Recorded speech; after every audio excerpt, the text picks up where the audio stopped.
So guys, itutur ko nga pala kayo kung paano mag-prank dito sa Dangerous Bunker Roblox, yan. So, yan, nakikita nyo naman yung bit-bit ko. Tingnan nyo na lang guys kung paano yung gagawin ko dyan. Magtitrip tayo ngayon dyan ng ating kabunker, yan. Ilalapag ko yan dyan sa, syempre sa malapit lang. Yung sa malapit lang, kapitbahay ko lang baga. Ayan guys, ilalapag ko yan. So ngayon guys, meron na palang nakalapag dito. Nung nilapag ko, oh my gosh. Meron na palang unang naglapag. Hindi ko alam kung sino yan. So syempre kukunin ko yung aking nilapag. Ayan. Nilipat ko yan sa kabila. Kung nakikita mo yung ito, yung arrow na yan na merong buwan tsaka sun, yun yung oras. Pag ibig sabihin nagmuna siya, ibig sabihin dating na yung monster. So ngayon nagmamadali na sila guys. Pero ako tong abala sa pagpa-prank. Nilabas nilabas nung kabunker ko yung pinasok kong plank. So, pinasok ko sa kabila. So, ngayon palabas siya, guys. Then yan, tinignan ko muna. So, sinarado na yung pinto. So, malapit na kasing mag-moon. So, syempre, pasok na tayo sa ating bunker. Yan, ito yung ating bunker.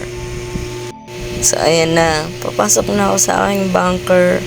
Pero parang ayaw yata akong papasukin dahil sa ginagawa ko. Ayan, guys. So, sasarado na natin. Kasi pag narinig mo yung... Ayan. Ayan.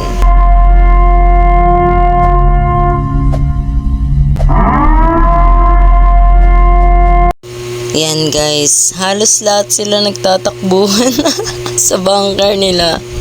So guys, pag kami nakita kayong rare furniture warehouse will be open in 10 seconds, ibig sabihin nun parating na yung mga monster. Pero syempre bago ang lahat, itutur ko muna kayo dito sa aking ginawang bunker. Yan. So ito ang aking CNR. Hindi guys, yan yung aking ginawa ko sa bunker ko, yan. Meron siyang shower, syempre. Syempre, meron ding pasiaran, yan. At syempre, hindi rin mawawala yung sink. In Tagalog, pahugasan ng kamay. At syempre, meron ding closet. Ayan.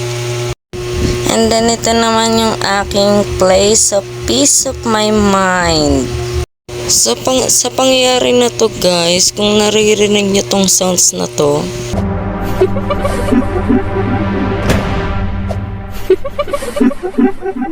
so yun na nga guys, naglakas loob na nga ako lumabas.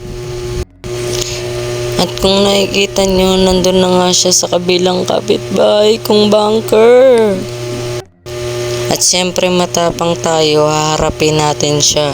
Kukunin ko muna tong damo, sayang naman. Syempre tatanungin ko naman to si Pare Koy. Pare Koy, okay ka pa ba Pare Koy? Pare Koy, nandito ako sa taas, tingin ka dito sa taas Pare Koy.